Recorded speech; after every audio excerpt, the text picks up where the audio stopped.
नमस्कार दोस्तों रेलवे ने 2025 में यानी जून 2025 में रेल यात्रियों को सुविधा और टिकट बुकिंग की प्रक्रिया में कई नियमों में बदलाव किया है। यानी रेलवे ने फिर से 7 नए नियमों का बदलाव किया है। तो चलिए एक एक करके डिटेल में बात कर लेते हैं। रेलवे ने आखिरकार कौन कौन से 7 नए नियम बदलाव किया है जिससे रेल यात्री को सुविधा और आरामदायक हो सके। अगर आप भी ट्रेन से यात्रा करते हैं तो यह नियम जानना बहुत ही जरूरी है, क्योंकि आप लोग को मालूम है रेलवे का नियम समय समय पर बदलता रहता है। तो चलिए जान लेते हैं रेलवे के ये 7 नए नियम कौन कौन सा है। फर्स्ट नंबर, यदि आपका एक पीएनआर पर कुछ रेल यात्री की टिकट कंफर्म है और कुछ रेल यात्री की टिकट वेटिंग लिस्ट में है, यानी बिना कंफर्म टिकट है, तो ऐसे में बहुत से रेल यात्री कंफ्यूज हो जाते हैं कि हमें जनरल डिब्बे में यात्रा करना है या स्लीपर कोच में। तो अगर आपका इस पोजीशन में कुछ टिकट कंफर्म है और कुछ टिकट वेटिंग लिस्ट में है तो आपको स्लीपर कोच में यात्रा करने की जरूरत होगी। यदि किसी रेल यात्री की वेटिंग टिकट है, यदि आप वेटिंग टिकट लेकर स्लीपर या एसी कोच में यात्रा करते हैं तो भारी जुर्माना वसूला जा सकता है और उन्हें अगले स्टेशन पर उतारा भी जा सकता है। और 1 जून 2025 से वेटिंग टिकट वालों को स्लीपर या एसी कोच में अनुमति नहीं मिलेगी। यानी आप 1 जून से स्लीपर और एसी कोच में वेटिंग टिकट लेकर यात्रा नहीं कर सकते हैं। यानी वेटिंग टिकट है तो आप जनरल डिब्बे में ही यात्रा करेंगे। दूसरा नियम, रेलवे ने 1 नवंबर 2024 से 120 दिन यानी 4 महीने अवधि को घटाकर 60 दिन कर दिया है। और यह नियम रेलवे ने इसलिए बदलाव किया है क्योंकि दलालों द्वारा लंबी बुकिंग अवधि का दुरुपयोग रोकना था, यानी जिससे रेल यात्री वास्तविक टिकट लेकर रेल में यात्रा कर सके। और तीसरा पॉइंट, जैसे कि आपको पता है तत्काल टिकट बुकिंग के दौरान एसी कोच में 10 बजे बुकिंग होती है और स्लीपर कोच में यानी नॉन एसी में 11 बजे बुकिंग होती है। तो ऐसे में रेलवे ने प्रति ट्रेन में तत्काल टिकटों की संख्या में वृद्धि किया है, जिससे अंतिम समय में यात्रा करने की योजना बनाने वाले लोगों के लिए अधिक सीट उपलब्ध होगी। और जिस रेल यात्री की तत्काल टिकट में वेटिंग टिकट हो जाती है तो उस रेल यात्री को धन वापसी में यानी पैसा रिफंड जल्दी से हो जाएगा। अब बात करते हैं रेलवे के चौथा नियम के बारे में। 1 जून 2025 से टिकट बुकिंग की प्रक्रिया पूरी तरह से डिजिटल हो जाएगी और रेल यात्री अब प्रिंटेड टिकट लेकर जाने की आवश्यकता नहीं पड़ेगी। टिकट सत्यापन के लिए मोबाइल पर QR कोड भी दिखाया जा सकेगा। पांचवा नियम,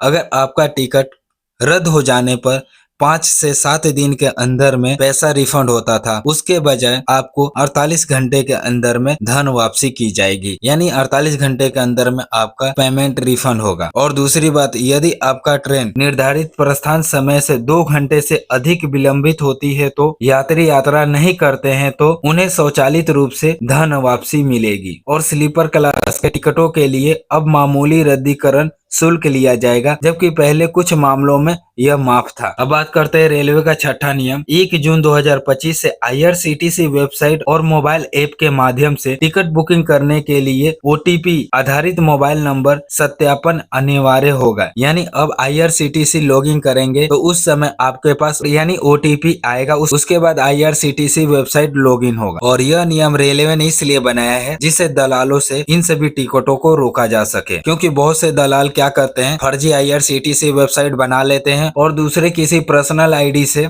टिकट बुकिंग कर सेल करते हैं। अब बात करते हैं रेलवे का 7वां नियम यानी आखिरी नियम। रेलवे ने वरिष्ठ नागरिकों को महिला और जैसे कमजोर समूहों के लिए निचली सीट प्रदान करने के लिए नीति और अधिक सख्ती के लागू करने के लिए निर्णय लिया है। तो दोस्तों रेलवे ने ये 7 नए नियमों में बदलाव किया है, जो कि इनमें से कुछ नियम पहले से लागू है और कुछ नए नियम 1 जून 2025 से लागू हो जाएंगे। तो उम्मीद करता हूँ कि यह जानकारी पसंद आई होगी और भी ऐसे ही रेलवे से जुड़ी अपडेट पाने के लिए इंडियन ट्रेन जानकारी चैनल को सब्सक्राइब करें।